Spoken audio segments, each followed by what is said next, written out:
আক্কিনেনি নাগেশ্বরা রাও। ভারতীয় চলচ্চিত্রকে বুঝতে গেলে আক্কিনেনি নাগেশ্বরা রাওয়ের কাজ দেখা দরকার। তেলুগু ছবির জন্যই পরিচিত তিনি। ইফি এবার আক্কিনেনি নাগেশ্বরা রাওয়ের ১০০ বছর উদযাপন করছিল। তার ৭ দশকের কর্মজীবনে তিনি অসংখ্য যুগান্তকারী চলচ্চিত্রে অভিনয় করেছেন। শুরু করেছিলেন মহিলা হিসেবে অভিনয় দিয়ে।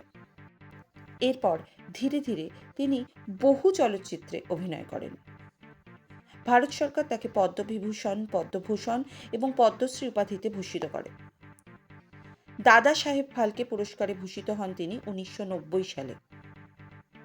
২০১৪ সালের ২২শে জানুয়ারি তিনি প্রয়াত হন।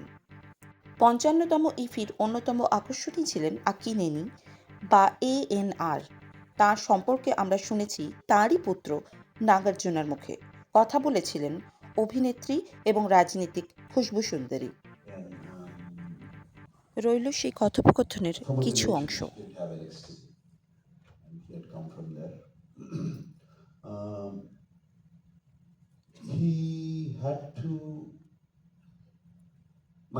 My grandmother always wanted to have a woman child, and there were no women children then, and so she used to dress him up in. I guess these things which led him to be an actor. That's why I'm telling you all of this. Dress him up in pleats and things like that, and he used to look very, very cute and pretty. That's what happened, and in those days, women were not allowed to act on stage. They could not be actors or be on stage. So he started playing a woman's role, a girl's role.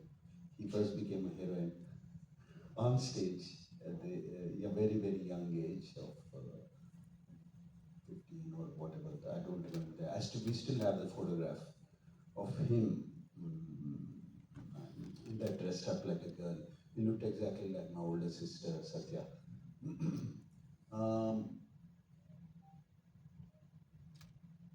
As fate took its turn, threw its dice, he was at a railway station, and one famous producer, he saw. That was way back in 1944. His Yeah. very first film. Yeah. As a lead. Yeah. And he went to Chennai. Of course, this little boy, along with his older brother, who took him, and who was like his father to him, because my grandfather expired by then. And my father, I distinctly remember telling him that he was swaying his hips. he thought acting was that because he played a girl, all this in drama and stage, and people started making fun of him, and that really dejected him. And he went to Gandhi Beach, Marina Beach, in Chennai, and he said he wanted to kill himself because there was so much laughter and all of that. And actually, he told me, I remember him telling me, he almost went down waist deep into water going in. And then something said, no, I have to prove everybody wrong. And he came back, and he corrected himself, and he played that Sri Rama in that film. I also said his voice was very weak and feeble. So he used to go early in the morning to the beach, and somebody told him that if you smoke a cigar, it gets more rough. And he used to smoke a cigar. He never used to smoke till then, a cigar. And then he would scream at the ocean for 10 minutes, 20 minutes to make his voice more hoarse. And because there was no dubbing or anything there, it is your own voice which is being used, or whatever it is. But fortunately for him, his first film was a silent film. So his voice was never used. And I distinctly remember him telling me his first film screening also. It was in a single theatre somewhere in Andhra, I think in Vijayawada, where they all went. And it was a silent film. orchestra was sitting in front of the screen and they were playing the background score. And there was one female and a male vocal, and they were giving lip to the dialogues. So that's where he started his journey, and that film became a huge success. And it released in only in 2 theaters. Then it would move to different towns. Wow. You know, when you look at these incredibly remarkable journey of your father, we always believe, in fact, the entire Telugu industry believes that how he has been the actual foundation of Telugu cinema industry that it is today. It was in Chennai. Yes. He was the foundation who brought it to Hyderabad, saying that no, because it's Telugu, it has to be in Andhra Pradesh, and we need to start something which is for the people of Andhra Pradesh. Yes. So what made him to move to Andhra Pradesh? Yeah. It was in Chennai, and I remember our house in Chennai also, in Adia. I was just three and a half years old then. The state split. Chennai had become, the AP state was carved out, and that was in 57, I think. Correct me if I'm wrong. At that point, he said Telugu films, my bread and butter is being earned from the Telugu people, Telugu industry. And my culture, I'm making Telugu films, my culture comes from Telugu. He's very strongly rooted to his culture, very, very. Even till he was almost 75, only used to wear a dhoti, other than for films. Strongly rooted to the culture. And he said, I like my children to speak Telugu. నా పిల్లలు కూడా తెలుగులో మాట్లాడాలి, వాళ్ళకి తెలుగు తెలవాలి, తెలుగు చదువుతుంది రావాలి.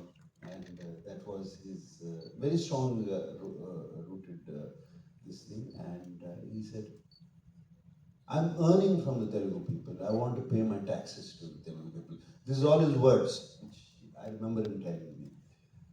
Leaving that aside, he said, Telugu people have such a rich culture, we have to promote it. So he moved to Hyderabad in 1963, and from then he wanted to start a facility to make film studio. There was no studios except there was one small studio called Sardi Studio, but it wasn't enough. But along with the building a studio is okay, you can build it, but the infrastructure, the musicians, all the technicians, all that have to move. That is not an easy job at all. And he built this, so he was always he was fearless that way. He said, let us build and they will come. That's what he always believed. I think that was his passion for cinema, because the minute you talk about Annapurna Studios, in today's times where you see studios being shut down and malls and something else coming up, I would like to tell the audience, and I'm sure all of you know, that Annapurna Studios is one of the biggest and the most thriving studios of our country. And it is not in the studios, when you talk about the studios, the words of your father says, cinema is my passion, and building cinema's prosperity is why Annapurna Studios have been built. So his passion for cinema has been great. And I must say, you take the legacy forward. You know, for someone like you who's been a big star from a very first film yourself, you probably wouldn't have taken up on you to continue doing the studio. But today, Annapurna Studios is also coming up with the biggest AI studios, with the newest technology of the world, giving it to the Indian audience. You have a film institute which gives a lot of hope, and you allow the young minds to flourish. What brings Nagarjuna to take the legacy forward? Yeah, if you ask me that, it still goes back to my father. It was his vision.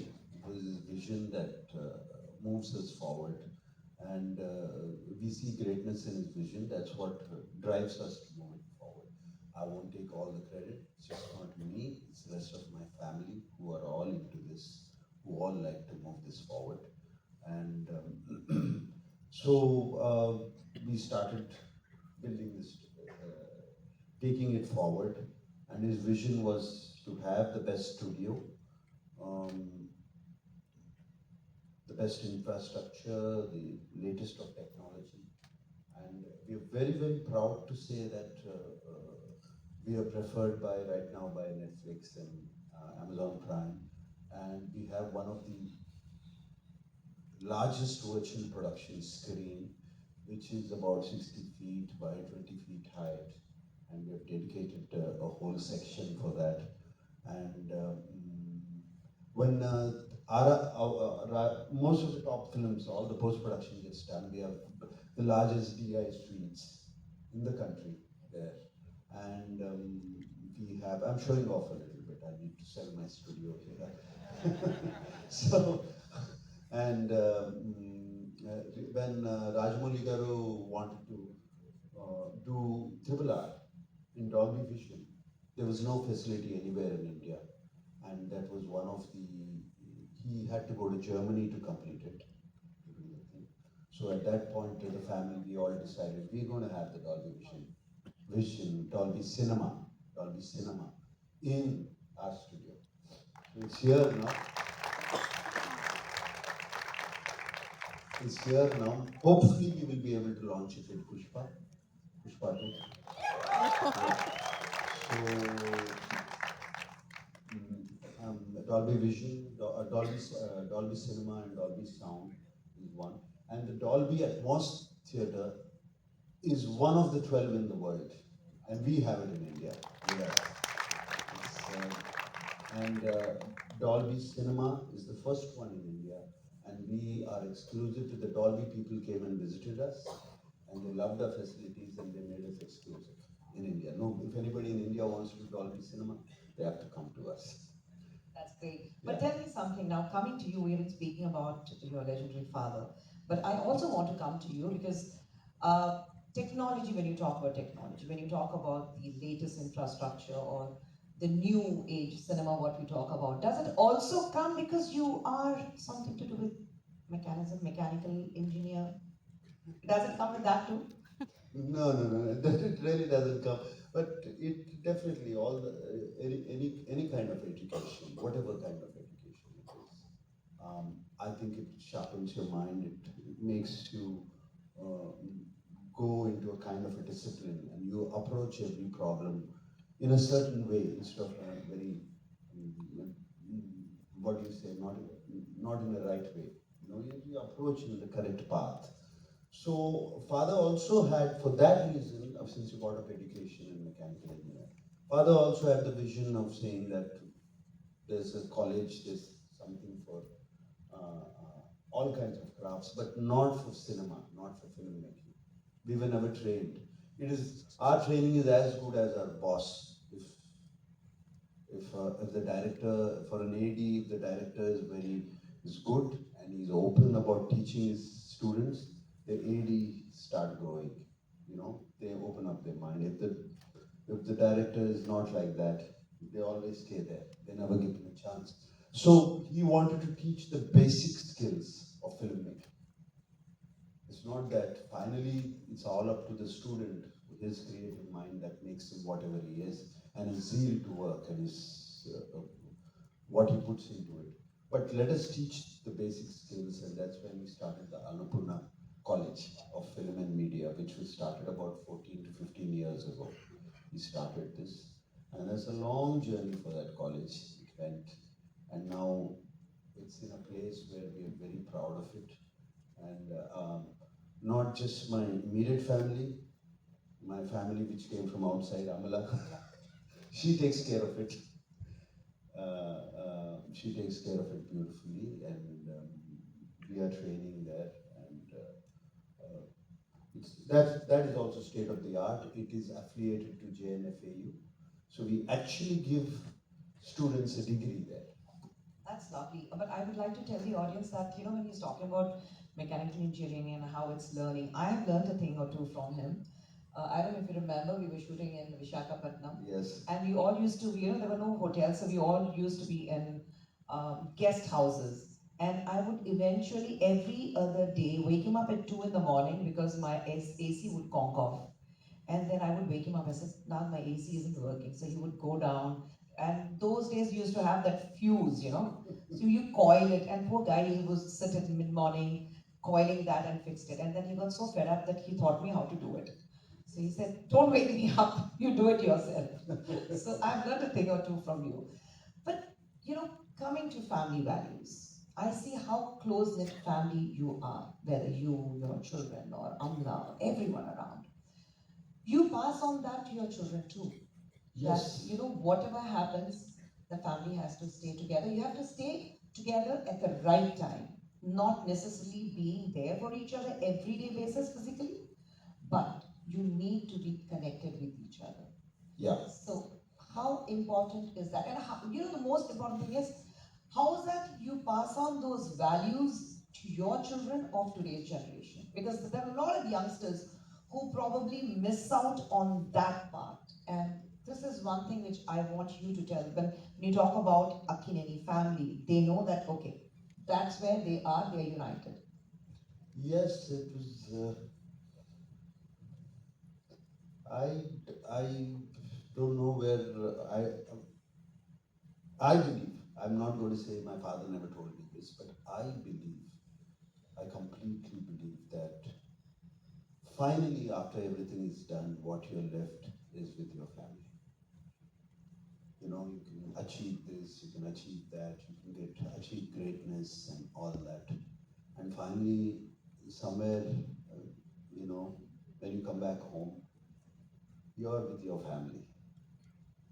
And that is what is, it's a very strong driving force for me to imbibe these values. I think somewhere we picked it up from father. Because finally it was him. I mean, he would, soon as, there are many times when I came back from work, 2 in the morning or something, and my father wasn't working and everybody was asleep. And he knew, he would be waiting there. My father, who was a superstar himself, who was a legend himself, he'd be waiting there to make sure food was there for me. So, all these things, I think they just imbibe in It you. just imbibes in you. Yeah. Now, you know, before I take the QA from the audience, I want to know from you, was there a pressure on you that you have when you became an actor, that you have to live up to the legacy of Nata Samrat? Oh God, what pressure. There was a lot of pressure. రాత్రి చెమటలు పట్టాయి పొద్దున్న వెళ్ళి కెమెరాని face చేయాలంటే to face the camera I would wake up in cold sweat. So Did the comparisons bother you? no, it's not the comparison, it's the pressure you put on yourself. And you know, he was Dada Saheb Phalke awardee, Padma Bhushan awardee. There's so many things happen everywhere. And when you walk, he walks on the street. When he used to go along with him, the crowds that used to follow us, all of that, and then you're going facing the camera, and that cameraman I knew who probably shot my father through his lenses 20 times, and the director probably directed him. And here I am making a fool of myself in front of him. Full of yourself? Yeah. Look at the man who's talking. So it took a long time to grow out of that. It took a long time to grow out of that. I had to find my own path finally, and I would like to dedicate that, since you're asking about me, to when I walked away from film, what filmmaking was at that time was done. I said, I cannot be like my father or the other actors on stage. I want to be presented new. And I found Mani Ratnam. And I found Mani Ratnam. I remember standing in front of his house. If you speak to him at 6 or 7 in the morning for a word a month, every other week, every other day, because I saw his film Mauna Ragam. And I loved it. So I stand in front of his house. And I said, Mani, why don't you make a Telugu film? And he said, no, I don't know how to speak Telugu. How can I make a Telugu film and all of that? Then I used my business sense a little bit to to convince him. I said, expand your horizon. Telugu and Tamil cultures are both the same.